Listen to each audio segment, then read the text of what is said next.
Nightmare versus perfect business. Today we're gonna rank 15 different business models. Let's start with this one. This is the software developer. Yeah, could be front-end developer, back-end coder. I would say this is very high in demand right now with people moving online more and more. Web3, like developer is a good one. It's not a side thing either. But for me personally, it's because like I don't like just coding and sitting there behind the scenes. I also like to create, tell stories, produce content. I would love seeing things that I code come into reality, like creating a software, you see it, and like I do some small coding with CSS, but that doesn't count. It's for me, it's a meh.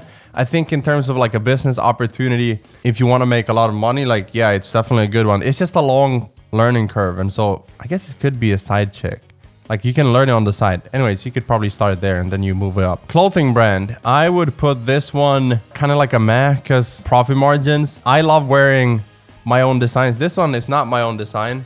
This is just like a trigger sweatshirt for when I'm meeting people who think money is evil. But I do love merch for the community side of things. I think it's something people wear based on their identity. It's more so like what that t-shirt represents. So yeah, I would put it in the middle. It's not for me as a main business. Actually, it's a side chick. Day trading. This is actually something that I would love doing because I love like technical analysis in terms of crypto. I do think I would love the lifestyle of trading, but the personal life outside of it is too stressful for me. Like sitting there, like updating your account or your portfolio, like I don't like it. For me, it's meh, but I also see why people really love it. So like if you're a trader, like respect, because it takes the mental strength to do that. But it's also like you could do it on the side. I keep moving it up there, but you could trade a little bit on the side. Funnel agency, well, obviously, you know, for me, I think this is a perfect business. Why? Because you start with zero capital down. You can learn how to build funnels in like a weekend, even if you have a job. 100% profit margins, because all you need is a computer, which most people have.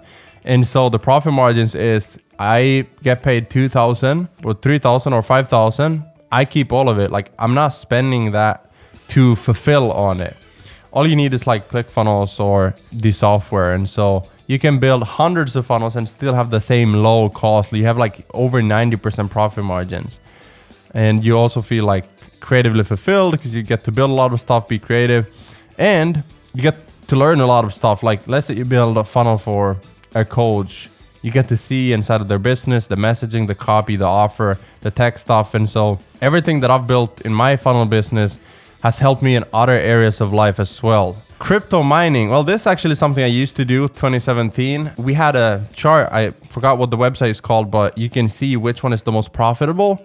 And so we moved it over to the most profitable. And then I think we used some exchange or something. We changed it to Ethereum. So I saved it in Ethereum. I remember not too long ago, I think it was this year or last year, I had like 3 Ethereums. You know, I just found them in my wallet. And they were like $1,000 or something. And so I sold them and I was like, oh, took profit. But, you know, after that, I've been like learning more about crypto again. And I'm like, I should have just kept them. Like same thing with my Bitcoin in 2017. Like they would have been worth over 6 figures. But I listened to people who said like, oh, it's it's a bubble. It's not going to work. And I would put this as a side chick too, because it's a great additional stream of income.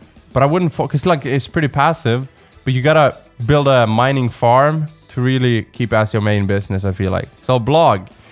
For me, that's a meh, because like I see the passive income opportunity with a blog, but also like I wouldn't do it as a main thing. Yeah, if you're a writer, if you like that, definitely go for it, but just be patient with the results because they're compounding over time and you will see a greater return if you stay consistent with it and you know how to rank your blogs.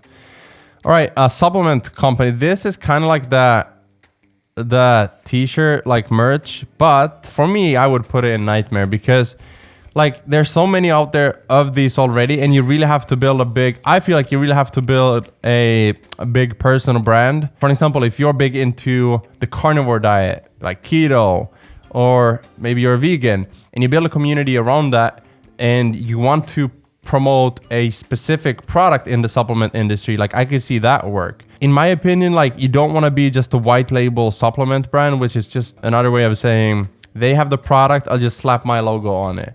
I don't think so. I think if you want to be a supplement brand, you want to be unique, you want to be original. Like a great example is Nick Bare Fitness or Bare Fitness Nutrition. The guy who inspired me to run a full Ironman, like not run, swim and bike. He built a supplement brand over 10 years and they're doing like multi-7 figures now. And so that's awesome.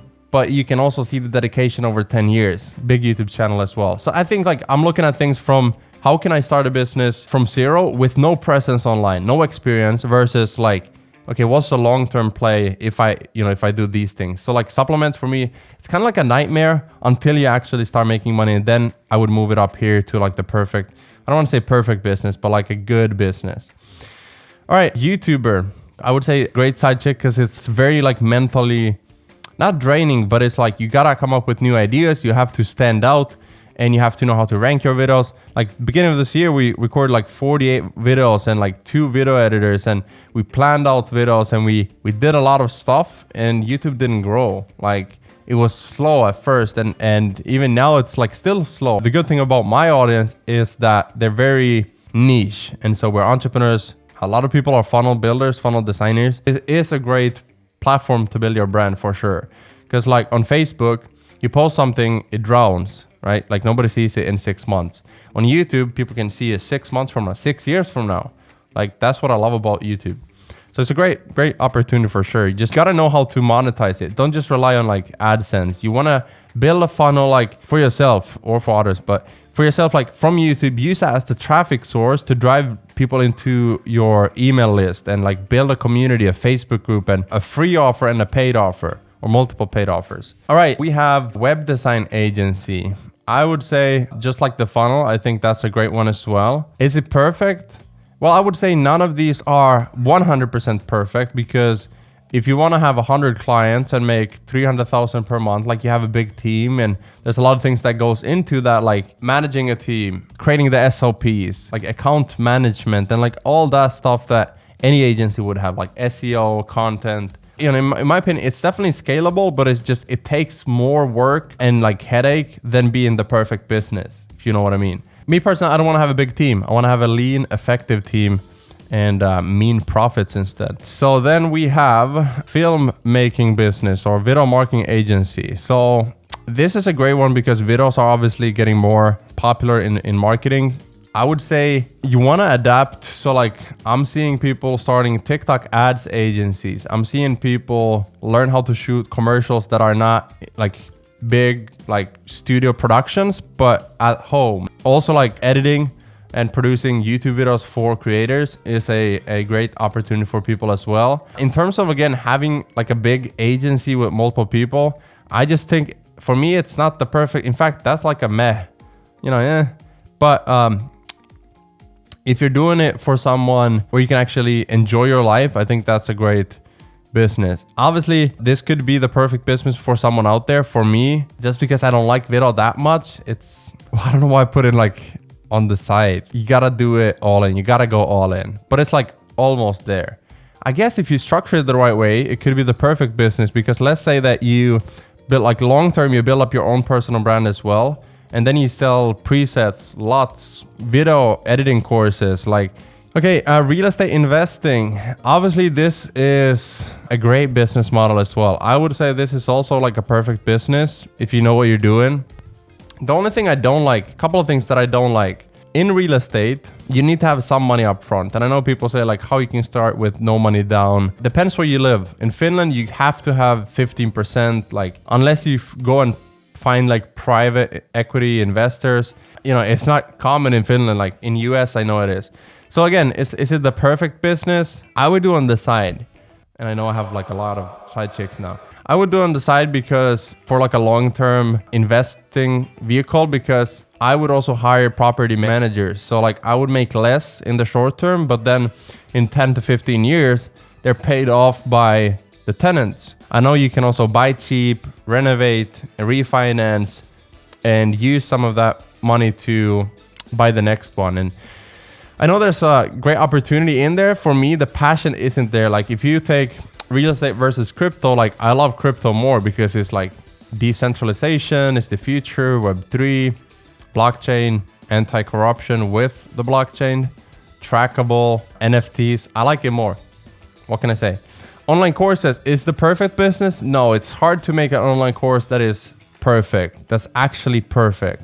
And like what you want to do, which I feel like my course, Full-Time Funnel Design, is getting there, where people recommend you with word of mouth. So like they share because they like it, not because I'm paying them or not because they feel forced to or not. You know, I'm not selling it with paid ads. I'm not just running paid ads to and convincing people. In fact, I haven't spent $1 to promote it and we have 300 people in there. That's a good sign of like people actually like it. Can throw up a screenshot here of people who tagged me yesterday in a post. Someone asked in Clickfunnels like, what's the best funnel design course? And like all these people tagged me. I'm like, I felt super grateful. I would also do this as a side thing. And that's just me, because some people are like, I want to sell online courses because it's passive. If you know me, I love working. Like, why would I do something because it's passive? I could just have that on the side as an investment strategy and have my main business where I feel fulfilled, where I feel like I make a big impact. I will say though, like let's say in 5 years, I've worked with 1,250 clients. I've built thousands of funnels.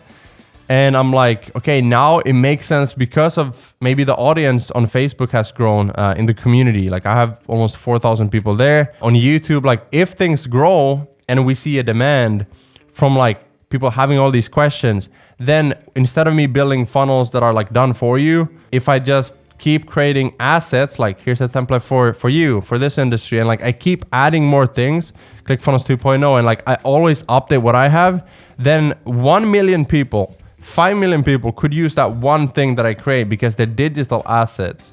So if it makes sense from that standpoint, I'll probably switch over to doing just courses, workshops, maybe events, like who knows, but not because it's like passive income. It's more because, okay, now it makes sense for me to create something that helps more people without me jumping on Zoom calls with everyone individually and like trading time for money. So only for that reason, but I do love client work. I love building funnels for people. Okay, this one is influencer. I would say this is like a meh, because like a lot of influencers, they are relying their income on brand deals. And how do you get brand deals? Attention, like staying relevant.